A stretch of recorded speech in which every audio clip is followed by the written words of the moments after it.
These have been a bit divisive in the community, with some people loving how silly the guns are, very big and chunky, but some people just think for exactly the same reason they don't like them. That's the decisive miniature.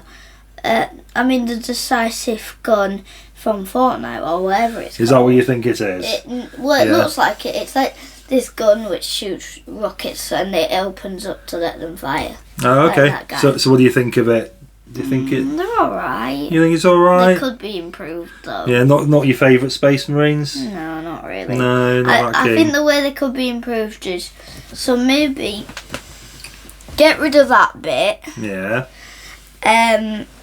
The sort of optical view on on his back. Yeah, and then get rid of whatever that is. Oh, that's just him carrying his lunchbox. He's carrying his lunch.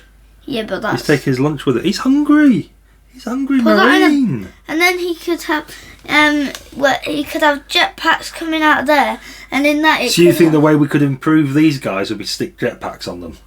No. That sounds brilliant. No, like put fire coming out of that bit. Yeah, but that's not. It's not a jetpack. Yeah, that's but his it looks backpack. like one. It's a power pack. That's the exhausts. I know, but those could shoot out fire, which make him fly.